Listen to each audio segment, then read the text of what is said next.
السلام علیکم عزیز طلباء طالبات، یہ ہماری 9th کلاس کا اسلامیات کا لیکچر ہے اور حدیث نمبر ہم آج پہلی حدیث ہم پڑھیں گے۔ تو اس سے پہلے جو ہے کچھ حدیث پڑھنے سے پہلے میں کچھ باتیں آپ کے سامنے عرض کرتا ہوں کہ حدیث جو ہے وہ کہتے کسے ہیں، کہ حدیث سے جو مراد ہے، حدیث کا لفظ جو ہم استعمال کرتے ہیں، اس کا لغت کے اندر ڈکشنری کے اندر تو معنی اس کا جو ہے کوئی بات کرنا، کوئی بات ہے کسی کی۔ لیکن جب ہم حدیث کا لفظ بولتے ہیں تو ہمارے اصطلاح کے اندر جو ہماری جو ٹرم ایک خاص بن چکی ہے وہ نبی کریم صلی اللہ تعالی علیہ وسلم کے ارشادات ہیں۔ آپ نے جو پیاری پیاری باتیں آپ نے ارشاد فرمائی، اب یہ بات جو نبی کریم صلی اللہ علیہ وسلم نے ارشاد فرمائی، تو اب ظاہری بات ہے وہ بات جب کسی بات کے اندر جان اور کوئی بات جو ہے وہ اس کی اہمیت جو ہے اس کو بات کہنے والے سے اس کی اہمیت کا اندازہ ہوتا ہے کہ بات کہنے والے کی کیا اہمیت ہے۔ تو نبی کریم صلی اللہ علیہ وسلم کی اہمیت جو ہے وہ کائنات کے اندر اللہ جل شانہ کے سب سے بہترین انسان نبی کریم صلی اللہ علیہ وسلم ہے، اور نجات کا راستہ اور ہدایت کا راستہ، دنیا اور آخرت کے اندر کامیابی کا راستہ نبی کریم صلی اللہ علیہ وسلم کے نقش قدم پر چلنا ہی ہے۔ تو اب لہذا ان کی بات جو ہے اتنی بڑی بات ہے تو اس کے لیے ہمیں توجہ کے ساتھ بھی اسی طرح سننا پڑے گا، تو ہمیں توجہ اور اہمیت بھی وہی دینی پڑے گی کہ جس طرح نبی کریم صلی اللہ علیہ وسلم کا مقام و مرتبہ ہے۔ تو اس لیے حدیث مبارکہ کا سب سے بڑا ادب یہ ہے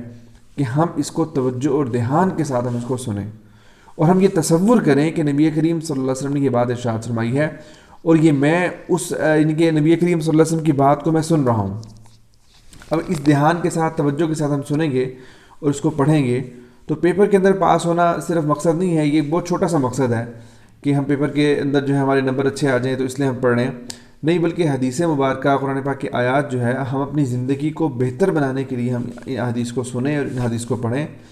تو تب جو پیپر کے اندر تو انشاءاللہ پاس ہو ہی جائیں گے، اس کے اندر نمبر تو اچھے آ ہی جائیں گے انشاءاللہ، لیکن ہماری دنیا بھی بن جائے، ہماری آخرت بھی بن جائے، اور اللہ تعالیٰ کے ہاں ہمارا ایک مقام اور مرتبہ اللہ پاک کے ہاں جو ہے وہ بلند ہو جائے اور اللہ ہم سے راضی ہو جائے، یہ اصل کامیابی ہے۔ تو دیکھتے ہیں پہلی حدیث۔ بسم اللہ الرحمن الرحیم۔ صلی اللہ علیہ وسلم، نبی کریم صلی اللہ علیہ وسلم نے ارشاد فرمایا کہ افضل الاعمال لا الہ الا اللہ و افضل الدعاء الاستغفار، کہ فرمایا کہ افضل الاعمال، کہ تمام اعمال میں سے، تمام کاموں میں سے سب سے بہترین اور سب سے زیادہ فضیلت والا عمل، یعنی کہ جس کا سب سے زیادہ جو ہے وہ درجہ ہے اور مقام ہے، وہ سب سے زیادہ فضیلت والا جو عمل ہے وہ ہے لا الہ الا اللہ۔ اور پھر آگے فرمایا دوسرا اس حدیث کا حصہ کہ افضل الدعاء الاستغفار، کہ جو ہے وہ ساری دعاؤں کے اندر سے سب سے زیادہ فضیلت والی جو دعا ہے وہ اللہ تعالیٰ سے جو مانگنا ہے وہ کیا ہے، وہ استغفار ہے۔ اب یہ اس حدیث کے دو حصے ہیں۔ پہلے فرمایا کہ افضل الاعمال، کہ اعمال میں سے سب سے زیادہ بہترین عمل جو ہے وہ لا الہ الا اللہ ہے۔ اب کیا مطلب کہ ایک تو ہے کہ دل سے ہم نے اس کا اقرار کیا کہ لا الہ الا اللہ، کہ اللہ کے سوا کوئی معبود نہیں ہے، کوئی عبادت کے لائق نہیں ہے۔ اب یہ دل سے اقرار کرنا ہے، دل سے اس کو جو ہے مان لیا، زبان سے ہم نے اقرار کر لیا، دل سے اس کی تصدیق کر لی،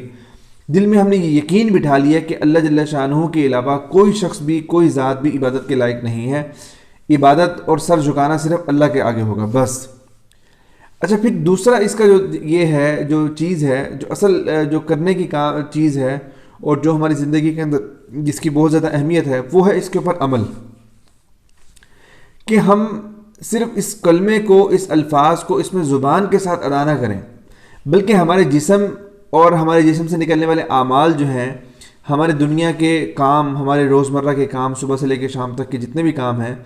ان سب سے اس کلمے کی جھلک جو ہے وہ نظر آنی چاہیے، ان سب میں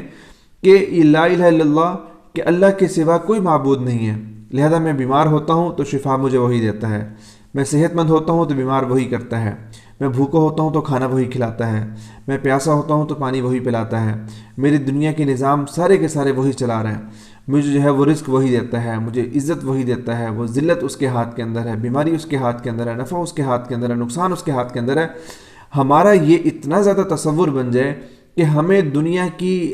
کوئی بھی ناکامی یا دنیا کی کوئی بھی کامیابی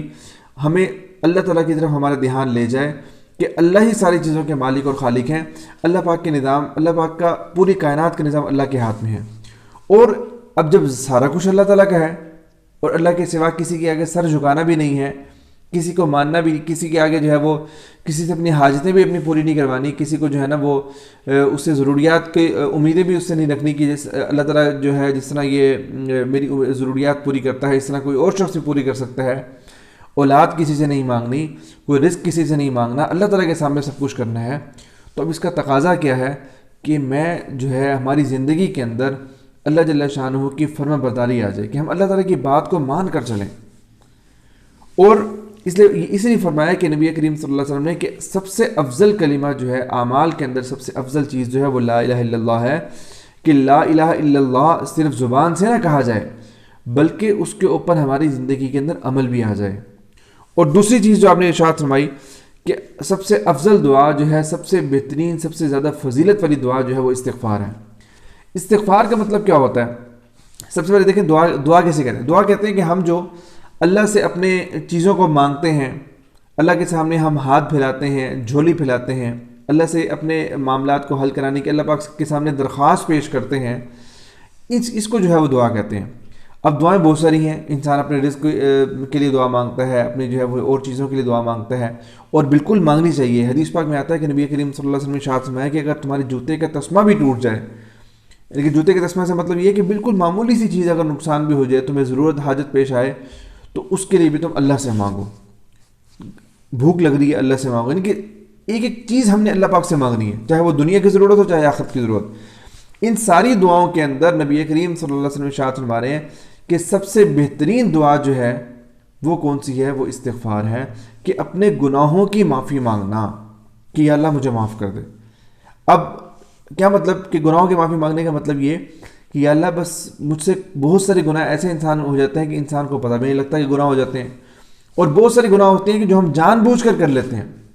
تو اللہ تعالیٰ کو یہ عمل جو ہے اپنے گناہوں کی معافی مانگنا کہ یا اللہ مجھے معاف کر دے، میں آئندہ نہیں کروں گا، یا اللہ مجھے معاف کر دے، میں آئندہ نہیں کروں گا، مجھے معاف کر دے، یہ معافی مانگنا جو ہے نا اللہ تعالیٰ کو بہت ہی زیادہ محبوب ہے.